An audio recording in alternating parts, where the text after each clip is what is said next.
morning, students.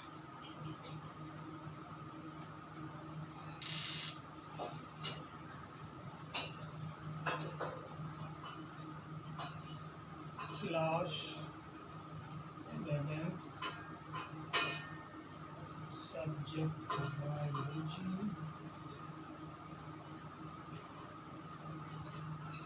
Chapter name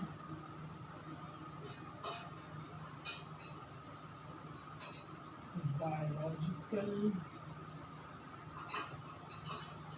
classification.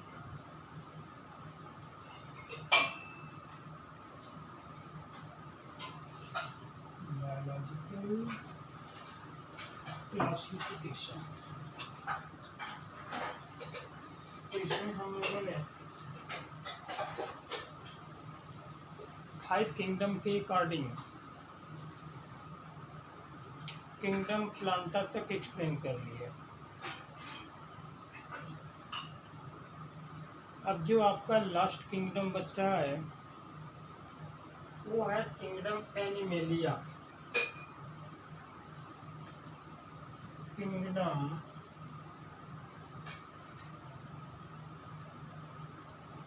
Animalia.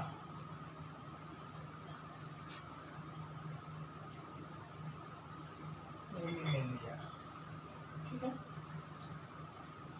इसमें plant kingdom और animal kingdom को हम लोग डिटेल एक्सप्लेन करेंगे चैप्टर 3 एंड चैप्टर 4 में। अभी 5 किंगडम के अकॉर्डिंग जो है केवल हम जनरल फीचर की बात कर रहे हैं कि प्लांट का एक जनरल कैरेक्टर क्या होता है, एनिमल का एक जनरल कैरेक्टर क्या होता है, क्या उसकी हैबिट होती है, मोड ऑफ न्यूट्रिशन क्या होता है, रिप्रोडक्शन की कंडीशन क्या होती है, रिप्रोडक्शन के टाइप क्या होते हैं। इसके पहले हमने एक्सप्लेन किया किंगडम प्लांटा। तो किंगडम प्लांटा में ये बताया होगा कि both reproductive system are present, that is asexual and sexual reproduction. तो प्लांट जो होता है एसेक्सुअल रिप्रोडक्शन भी करता है और सेक्सुअल रिप्रोडक्शन भी करता है। एनिमेलिया में भी जो लोअर ऑर्गेनिज्म हैं जिनमें कंप्लीटली रूप से रिप्रोडक्टिव ऑर्गन शो नहीं होते हैं, उनमें भी जो होता है आपका एसेक्सुअल रिप्रोडक्शन होता है। जैसे बैक्टीरिया है, प्रोटोजोन है, ठीक है। ये डिफरेंट टाइप्स के ऑर्गेनिज्म है जिनमें mode of reproduction asexual and sexual होता है। लेकिन ह्यूमन बीइंग के अंदर जो रिप्रोडक्शन की मेजॉरिटी है वह केवल सेक्सुअल रिप्रोडक्शन की है, नॉट एसेक्सुअल रिप्रोडक्शन। ठीक है, तो आइए हम लोग एक पॉइंट को देखते हैं।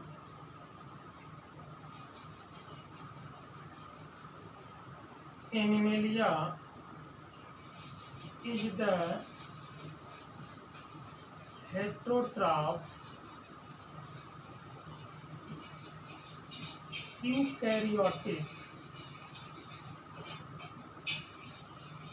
eukaryotic organism। ठीक है, एक एनिमल भी क्या है, हेटेरोट्रॉफ यूकैरियोटिक ऑर्गेनिज्म। लेकिन प्लांट क्या था,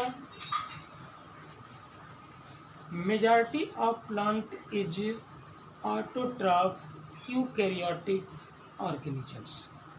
ठीक है, यूकैरियोटिक ऑर्गेनिज्म के साथ ये होते हैं, इनकी बॉडी मल्टीसेलुलर होती है। मल्टीसेलुलर बॉडी का फॉर्मेशन मोर देन 1 सेल से होता है, जबकि प्लांट में भी जो है उसकी बॉडी मल्टीसेलुलर होती है। ठीक है, 5 किंगडम के अकॉर्डिंग मैंने बताया कि मल्टीसेलुलर ऑर्गेनिज्म केवल फंगस, प्लांटा, एनिमेलिया। फंगस से स्टार्ट होता है मल्टीसेलुलर ऑर्गेनिज्म, उसके बाद Monera and Protista is the unicellular organisms, जिसमें Monera is unicellular organism but cellular modification is prokaryotic cell, but in Protista have unicellular eukaryotic cell. ठीक है, तो protista से आपको मिल रहे हैं यूकैरियोटिक सेल, केवल मोनरा में आपको मिल रहा है प्रोकैरियोटिक सेल। है तो दोनों यूनिसेलुलर, मोनरा और प्रोटिस्टा दोनों, लेकिन एक प्रोकैरियोटिक सेल उसमें पाई जाती है, उसमें न्यूक्लियस ऑब्सेंट होती है, जबकि प्रोटिस्टा में न्यूक्लियस प्रेजेंट होती है, इसलिए वो यूकैरियोटिक बोला गया। ठीक है, तो उसी तरह से ये आपका kingdom animalia, heterotroph eukaryotic organism. Eukaryotic का मतलब होता है जिसमें वेल डिफाइंड न्यूक्लियस प्रेजेंट हो, न्यूक्लियर मेम्ब्रेन प्रेजेंट हो। ठीक है, उसको हम कहते हैं यूकैरियोटिक ऑर्गेनिजम्स। मल्टी सेलर मतलब more than one, body formation of the more than one cell participate. ठीक है, जिसमें कि बॉडी के फॉर्मेशन में जो है एक से अधिक सेल का पार्टिसिपेशन होता है, उसको हम बोलते हैं मल्टी सेलुलर ऑर्गेनिज्म। लेकिन 5 किंगडम के अकॉर्डिंग हमने जो है फंगस में एक एक्सेप्शन भी बताया होगा कि इस जिसको हम सेक्रोमाइसिस सर्विसी कहते हैं, ये जो होता है क्या कंडीशन होती है, यूनिसेलुलर होता है, but all fungus are multi cellular. ठीक है, इस बात पे याद रखना है। अब नेक्स्ट कंडीशन आती है मल्टी सेलुलर होगा, उसके बाद lack cell wall, lack cell wall, इसमें कोई सेल वॉल प्रेजेंट नहीं होगी, जबकि प्लांट में हमने देखा कि cell wall is made up of particular cellulose. ठीक है, जबकि इसके अंदर सेल वॉल क्या है, ऑब्सेंट है। सेल वॉल ऑब्सेंट होने का मतलब कि ये जो है आपका सेल मेम्ब्रेन, प्लाज्मा मेम्ब्रेन, और प्लाज्मा मेम्ब्रेन के बाद जो है प्रोटोप्लाज्म है, फिर साइटोप्लाज्म है, फिर न्यूक्लियस है, फिर न्यूक्लियोलस। ठीक है, इतनी सारी कंडीशन जो होती है एनिमल में होती है, लेकिन प्लांट में जो होता है उसके ऊपर क्या होती है, इसको कहते हैं हम सेल वॉल। और सेल वॉल जो होती है, सेल वॉल ये बनी होती है सेलुलोज की, किसमें, प्लांट के अंदर। ठीक है, सेल वॉल किसकी बनी होती है, सेलुलोज की, प्लांट्स के अंदर, जबकि एनिमल में जो होती है कोई सेल वॉल प्रेजेंट नहीं होती। पहला इंपॉर्टेंस। ठीक है, अब नेक्स्ट कंडीशन क्या है भाई, नेक्स्ट कंडीशन आपका जो है मोड ऑफ न्यूट्रिशन। ठीक है, अब इसमें जो है मोड ऑफ न्यूट्रिशन एनिमल में, मोड ऑफ न्यूट्रिशन। ठीक है, मोड ऑफ न्यूट्रिशन क्या है भाई, हेट्रोट्रॉफ, हेट्रोट्रॉफ। और हेट्रोट्रॉफ में कौन सी कैटेगरी है, क्योंकि heterotroph is the included of parasite, saprophyte, holozoic. ठीक है, तो इनमें कौन सी कैटेगरी है एनिमल की, इसमें एनिमल की कैटेगरी है क्या, होलोजोइक। क्या नाम है इसका, होलोजोइक। ठीक है, होलोजोइक की कंडीशन है इसमें। ठीक है, अब ये होलोजोइक की कंडीशन इसमें जो प्रेजेंट है, इसका मतलब कि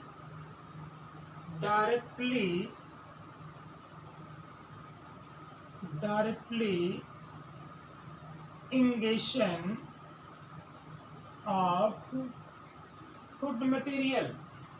ठीक है, जैसे मान लीजिए होलोजोइक कंडीशन में आता है किसका, अमीबा का। अमीबा एक होलोजोइक कंडीशन से फूड मटेरियल लेता है, जिसको बोलते हैं फाइगोसाइटोसिस। फाइगोसाइटोसिस में क्या कंडीशन होती है कि ये फूड मटेरियल है, और यहाँ जो है ये क्या है, ये अमीबा है। ठीक है, दूसरी कंडीशन में अब ये फूड मटेरियल यहाँ है, अब धीरे धीरे क्या होगा, अब ये सूडोपोडिया के द्वारा क्या कर रहा है, कवर कर रहा है। ये क्लास 10th में आप लोगों ने पढ़ा होगा, ठीक है। अब नेक्स्ट कंडीशन में क्या होता है कि अब इस फूड मटेरियल को ये कम्प्लीटली रूप से क्या करेगा, ये कवर कर लेता है, ठीक है, मतलब डायरेक्टली इंगल्फ कर लेता है, ठीक है। तो इस तरह की कंडीशन, अब ये क्या होगी, डैमेज जाएगी, फूड मटेरियल आ गया इसके अंदर, ठीक है। तो इस तरह की कंडीशन जो होती है होलोजोइक कंडीशन की होती है, ठीक है। आगे बात समझ में। अब जो है नेक्स्ट कंडीशन में आता है कि ये होलोजोइक कंडीशन तो आपका मोड ऑफ न्यूट्रिशन हो गया, ठीक है। मोड ऑफ न्यूट्रिशन कैसा है, होलोजोइक की कंडीशन है, ठीक है। उसके बाद स्टोर फूड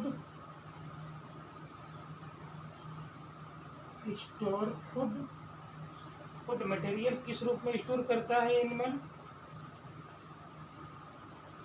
ग्लाइकोजन,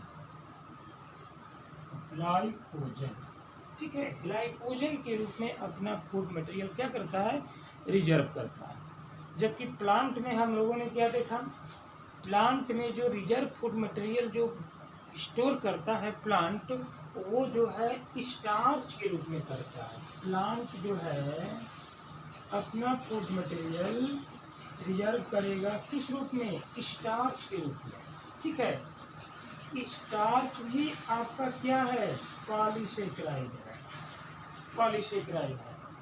तो ग्लाइकोजन भी क्या है आपका, पॉलीसेकेराइड, ठीक है। स्टार्च भी पॉलीसेकेराइड, ग्लाइकोजन भी पॉलीसेकेराइड। अब पूछेंगे सर ये रिजर्व फूड मटेरियल ये प्लांट और एनिमल करते क्यों हैं?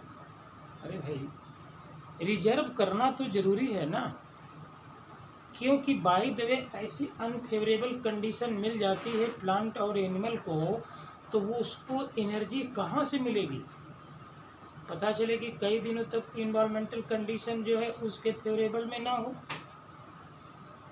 और बॉडी के अंदर सारे लाइफ प्रोसेस को क्या करना है, मोटिवेट करना है, तो उसको एनर्जी की ज़रूरत पड़ेगी। तो कहाँ से एनर्जी लेकर के आएगा, यदि उसको रिजर्व किया रहेगा तभी तो एनर्जी मिलेगी उसको, ठीक है। तो अब ये कहते हैं कि प्लांट में स्टार्च का डाइजेशन होता है, तो स्टार्च किस में ब्रेक होता है, माल्टोज में ब्रेक होता है, मतलब पॉलीसेकेराइड चेंज हो गया डाइसेकेराइड में, और माल्टोज पर माल्टेजेस का इंफेक्शन होता है, तो माल्टोज चेंज हो जाता है ग्लूकोज प्लस ग्लूकोज में, ठीक है। मतलब डाइसेकेराइड से हो गया मोनोसेकेराइड्स। उसी तरह ग्लाइकोजन जो है किस में चेंज होगा, ग्लूकोज में चेंज हो जाएगा डायरेक्ट। और जब ग्लूकोज में चेंज हो जाएगी, से मान लीजिए कि आप जो है किसी रीजन बस, ठीक है, कोई ऐसी कंडीशन आ गई जिसमें आपको जो है 2-3 दिन तक फास्ट रहना पड़ा, या 24 आवर तक ही फास्ट रहना पड़ेगा, ठीक है। तो अब बताइए कि वो जो है आपकी सेल को एनर्जी कहाँ से प्रोवाइड करेगी आपकी बॉडी, आपकी सेल को बॉडी जो है एनर्जी कहाँ से प्रोवाइड करेगी, क्योंकि आप 2 दिन से तो फूड मटेरियल ले ही नहीं रहे हैं। तो वहाँ पर ज़रूरत पड़ती है कि जो हमारा एक्सेस रूप में जो है एनिमल फूड मटेरियल को जो है रिजर्व करके रखा है, ठीक है, उसको तुरंत ग्लाइकोजिनोलिसिस के थ्रू जो होता है ग्लाइकोजन को ग्लूकोज में चेंज कर देगा। और जब ग्लूकोज में चेंज करेगा तो अब ये ग्लूकोज जो है क्या करेगा, ब्लड में सर्कुलेट हो जाएगा। अब कहते हैं कि भूख क्यों लगती है हमें, भूख का एहसास क्यों होता है। अरे भाई भूख का एहसास फूड मटेरियल को देखने से थोड़ी होता है कि हम देख लें बहुत अच्छा फूड मटेरियल है हमें भूख लग गई, ऐसी कोई बात नहीं है।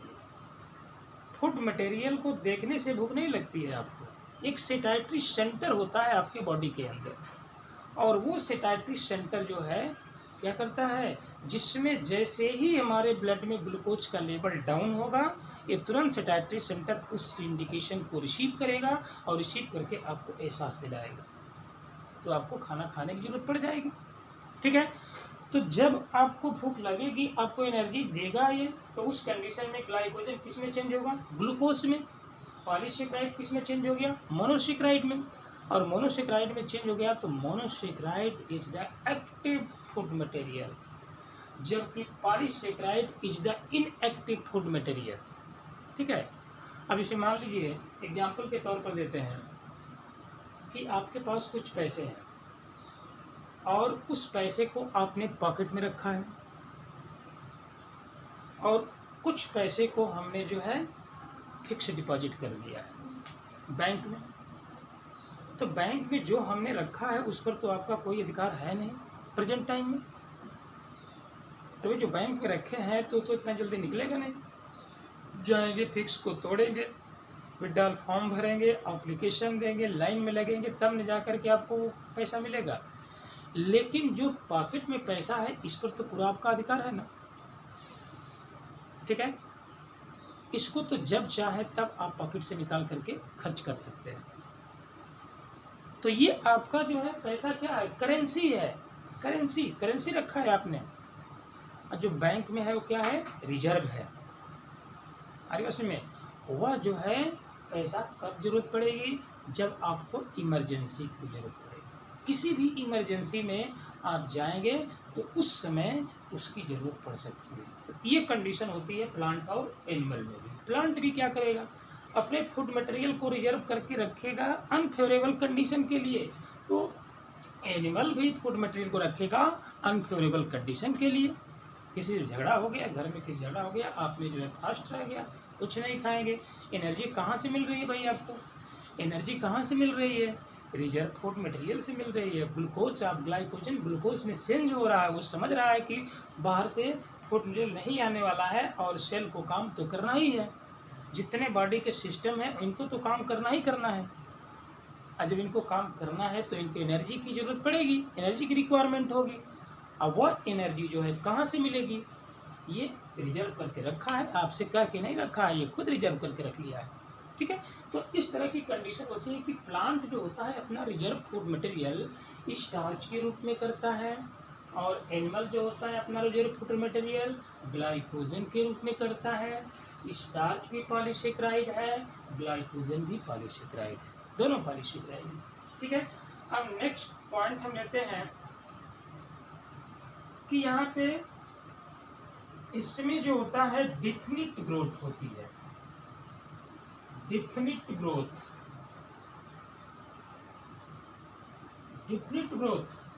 ठीक है, अब ये डिफिनिट ग्रोथ हो रही है किसके अंदर, एनिमल के अंदर। लेकिन प्लांट के अंदर इनडेफिनिट ग्रोथ हो रही है, कंटिन्यूअस ग्रोथ कर रहा है। और एनिमल जो है एक पर्टिकुलर टाइम तक ग्रोथ करेगा। ऐसा नहीं कि आप जो कंटिन्यूअस ग्रोथ करके चले जाएंगे प्लांट की तरफ, ऐसी कोई कंडीशन नहीं होती है। तो प्लांट में इनडेफिनिट ग्रोथ होती है और एनिमल में डिफिनिट ग्रोथ होती है। ठीक है, उसके बाद डिफरेंट जो होता है, डिफरेंट शेप एंड साइज होता है। ठीक है, ये आपका डिफरेंट शेप एंड साइज। अब प्लांट क्या होते हैं, एक साइज के होते हैं, कभी कभी उनमें भी साइज चेंजिंग होती है। ठीक है, लेकिन मेजॉरिटी ऑफ प्लांट में जो होता है साइज क्या होती है, सेम ही होती है, एक साइज की होती है। मैंगो प्लांट है तो एक ही साइज का है, व्हीट प्लांट है एक साइज का, राइस प्लांट है एक साइज का। ठीक है, तो उसमें डिफरेंट शेप एंड साइज किसमें होता है, एनिमल में होता है। कोई छोटा होगा, कोई बड़ा होगा, कोई उससे बड़ा होगा। ठीक है, तो इस तरह की कंडीशन होती है, शेप और साइज में भी डिफ्रेंसिएशन होता है। ठीक है, और उसके बाद डिफरेंट ग्रोथ होती है।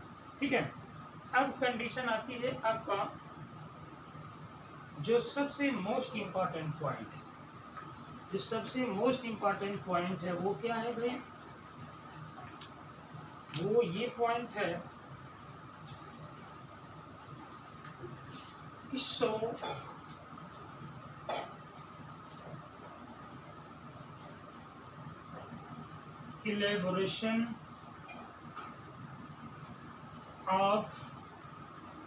elaboration of sensory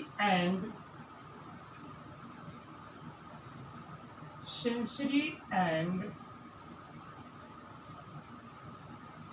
neuromotor, neuromotor मतलब इसमें सेंसरी ऑर्गन होते हैं। सेंसरी ऑर्गन तो आपके प्लांट में भी होंगे, लेकिन प्लांट जो है उसके अगेंस्ट जो है एक्शन तो करेगा, लेकिन वो बोलेगा नहीं। लेकिन आप किसी एनिमल को टच करके देखिए, किसी ह्यूमन को टच करके देखिए, किसी और जो एनिमल है उनको टच करके देखिए, वो तुरंत डायरेक्ट जो है क्या करेगा, आपके अगेंस्ट रिस्पांस करना चाहेगा। ठीक है, जैसे मान लीजिए किसी व्यक्ति को कांटा चुभ गया, ठीक है, चलते चलते क्या हो गया, उसके पैर में कांटा चुभ गया, तो क्या करेगा, और वो व्यक्ति जो है पैर को उठाएगा बहुत जल्दी से और उसके अंदर से आवाज़ आएगा। ठीक है, ये क्या है, स्टिमुलेशन है। ठीक है, एक्सटर्नल इन्वायरमेंट में होने वाले जितने भी चेंजिंग होते हैं, हमारी बॉडी जो होती है उसके अगेंस्ट जो होती है एक्शन करती है, और एक्शन करके अपने बॉडी को मेंटेन करती है। कांटा चुभ गया तो उसके बाद तुरंत आपको पता चल जाएगा। ठीक है, और उसके बाद उसको लगेंगे वहाँ से निकालना। तो क्या आपका सेंसरी ऑर्गन तो प्लांट्स में भी होता है, वो भी सेंस या एक्सटर्नल स्टिमुलेशन को रिसीव करके उसके अगेंस्ट रिस्पांस देते हैं, लेकिन वो बोलते नहीं। ठीक है, तो वही मैंने बता रहा कि show elaboration of sensory and neuromotor, और न्यूरोमोटर में यहाँ पर वेल डेवलप्ड नर्वस सिस्टम पाया जाता है। ठीक है, अब यहाँ पे हम राइट कर दें वेल डेवलप्ड नर्वस सिस्टम। और उस नर्वस सिस्टम में क्लास 10th में पढ़े होंगे कि न्यूरॉन जो होता है नर्वस सिस्टम की यूनिट होती है, और उस न्यूरॉन में 3 पार्ट होते हैं, साइटॉन होता है, डेंड्रॉन होता है, एक्सॉन होता है। ठीक है, एक जो है क्या करेगा, स्टिमुलेशन को रिसीव करेगा, दूसरे को ट्रांसफ़र करेगा, और तीसरा क्या करेगा, आपके ब्रेन तक इंडिकेशन पहुंचाएगा कि हमारे सामने जो व्यक्ति है वो क्या कह रहा है। ठीक है, तो उसको तुरंत जो है एनालाइज करके हमारा ब्रेन जो है उसका आंसर देता है। क्या इस तरह की कंडीशन प्लांट में है? नहीं। जैसे प्लांट में जो है आपका स्टिमुलेशन है, ये नहीं कह रहे कि प्लांट में स्टिमुलेशन नहीं है, स्टिमुलेशन है, रिसीव करता है स्टिमुलेशन को, एक्सटर्नल स्टिमुलेशन को। जैसे मान लीजिए मिमोसा ट्यूटिका, छुई मुई, ठीक है, उसमें यदि थोड़ा सा पत्थर भी फेंकते हैं तो उसकी पत्तियाँ क्या कर जाती हैं, कॉन्स्ट्रिक्ट हो जाती हैं, और फिर कुछ समय के बाद जो है फिर वो स्टिक कर जाती है। ठीक है, तो इस तरह की कंडीशन पे, लेकिन वो बोल कहाँ रहा है, वो तो थोड़ी कह रहा है कि मुझे तुम क्यों मार रहे हो। ठीक है, लेकिन अब किसी एनिमल को तुम ऐसा करोगे तो क्या करेगा, तुम्हारे अगेंस्ट जो है वो एक्शन करेगा वो। ठीक है, तो इस तरह की कंडीशन जो होती है आपका जो है वेल डेवलप्ड नर्वस सिस्टम पाया जाता है। इसलिए मैंने राइट किया सेंसरी एंड न्यूरोमोटर। ठीक है, सेंसरी का मतलब होता है कि यहाँ पे जितने भी हैं ये सब क्या कर रहे हैं, सेंसरी ऑर्गन है जो रिसीव कर रहे हैं। 5 सेंसरी ऑर्गन होते हैं आपके, स्किन से लेकर के टंग तक जो है जितने भी ऑर्गन है 5 सेंस ऑर्गन है, जो अलग अलग जो है स्टिमुलेशन को रिसीव करेंगे। ये स्पर्श करेंगे तो ये आपको स्टिमुलेशन देगा, किसी चीज़ को देखना है तो आँख से देखेंगे, किसी को सुनना है तो हम कान से सुनेंगे, किसी को टच लेना है तो हम टंग से लेंगे। ठीक है, तो इस तरह के हमारे पास 5 जो सेंसरी ऑर्गन होते हैं जो एक्सटर्नल स्टिमुलेशन को रिसीव करके आपको उसके अगेंस्ट रिस्पॉन्स दिलाते हैं। ठीक है, तो ये कंडीशन होती है किसमें, ह्यूमन के अंदर, एनिमल के अंदर। ठीक है, अब कहेंगे कि सर अमीबा तो एक माइक्रो ऑर्गेनिज्म है, वो कैसे रिस्पांस देगा, वो तो रिस्पांस देगा भाई, अमीबा जैसे है, और उसके बाद जो है उसमें टार्च की रोशनी दो, ठीक है, लाइट जलाओ, देखो अमीबा अपने डायरेक्शन को चेंज कर लेगा, अपनी शेप को चेंज कर लेगा वो, इसका मतलब स्टिमुलेशन है उसके अंदर। ठीक है, अब दूसरी कंडीशन आती है कि कैपेबल ऑफ लोकोमोशन। ठीक है, कैपेबल ऑफ लोकोमोशन। ठीक है, आगे क्या कर रहा है भाई, इसमें लोकोमोशन मतलब one place to other place जाने की टेंडेंसी है, एक जगह से दूसरी जगह ट्रांसफ़र होने की टेंडेंसी इसके पास है। क्या प्लांट के पास भी है? नहीं, प्लांट जो है एक जगह स्टेगनेंट होकर के अपनी ग्रोथ को करता है, ये पता चलता है कि इसमें ग्रोथ हो रही है। लेकिन अब प्लांट ऐसा है थोड़ी है कि यहाँ से उठ करके वहाँ चला जाएगा, वहाँ तो एक्सटर्नल फोर्स लगाना पड़ेगा आपको, तब नया सूट को वहाँ जाएगा, लेकिन उसमें ग्रोथ हो रही है। ठीक है, तो इस तरह की कंडीशन होती है एनिमल में कि animal is the capable of locomotion. कोई भी एनिमल देख लीजिए, वो क्या करेगा, लोकोमोशन करेगा, one place to other place transfer होगा। ठीक है, तो इस तरह की कंडीशन होती है लोकोमोशन। ठीक है, उसके बाद जो होता है इसमें मोड ऑफ रिप्रोडक्शन की बात करें हम, मोड ऑफ रिप्रोडक्शन। ठीक है, मोड ऑफ रिप्रोडक्शन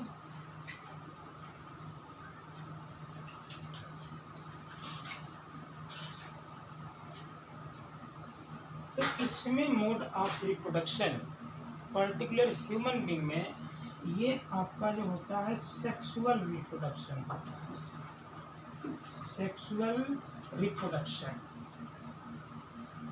और सेक्सुअल रिप्रोडक्शन की कंडीशन क्या होती है, जब सेक्सुअल रिप्रोडक्शन होगा, ठीक है, तो उसमें डिफरेंट टाइप के ऑर्गेनिज्म पार्टिसिपेट करेंगे। और जहाँ सेक्सुअल रिप्रोडक्शन होता है वहाँ वेरिएशन देखने को मिलता है। इस सेक्सुअल रिप्रोडक्शन में एक न्यू प्रोजेनी तो बनती है, लेकिन वो जेनेटिकली और मॉर्फोलॉजिकली सिमिलर होते हैं, डिसिमिलर नहीं होते हैं, क्योंकि एक ही ऑर्गेनिज्म पार्टिसिपेट कर रहा है, तो वहाँ पर डिफ्रेंसिएशन होने का कोई सवाल ही नहीं पैदा हो रहा। सेक्सुअल रिप्रोडक्शन में डिफरेंट ऑर्गेनिज्म पार्टिसिपेट करेंगे, तो डिफरेंट टाइप्स के जीन भी पार्टिसिपेट करेंगे, और डिफरेंट टाइप्स के जीन पार्टिसिपेट करेंगे तो डिफरेंट टाइप्स के ऑर्गेनिज्म भी होंगे। और जब डिफरेंट टाइप्स के ऑर्गेनिजम्स होंगे तो वहाँ पर क्या देखने को मिलेगा, वेरिएशन देखने को मिलेगा। अब वेरिएशन ही हमारा क्या है, इवैल्यूएशन है। तो वेरिएशन होना जरूरी है, इवैल्यूएशन भी होना जरूरी है। ठीक है, अब कंडीशन आती है कि यहाँ पर जो है एक मेल की क्रॉस कर रहा है किससे, फीमेल से। देखिए यहाँ पे मेल जो है फीमेल से क्या करेगा, क्रॉस करेगा। तो मेल का शेप साइज कलर दूसरा है, फीमेल का शेप साइज कलर दूसरा है। मेल में जीन जो है किसका है, इसके फादर का है, तो फीमेल में जीन जो है इसके फादर का है। ठीक है, तो इन दोनों के जीन क्या है, डिफरेंट है। अब इन दोनों से बनेंगे क्या, गेमिट। ये भी गेमिट बनाएगा और ये भी क्या बनाएगा, ये भी गेमिट बनाएगा। ठीक है, और गेमिट की जो प्लॉइडी होती है वो कैसी होती है, हैप्लॉइड होती है। गेमिट की प्लॉइडी कैसी होगी, हैप्लॉइड होगी। तो जब ये हैप्लॉइड दोनों क्या करेंगे, फ्यूज करेंगे। तो फ्यूज करने के बाद जिसको हम क्या बोलेंगे, फर्टिलाइजेशन। क्या नाम दिया जाएगा, फर्टिलाइजेशन।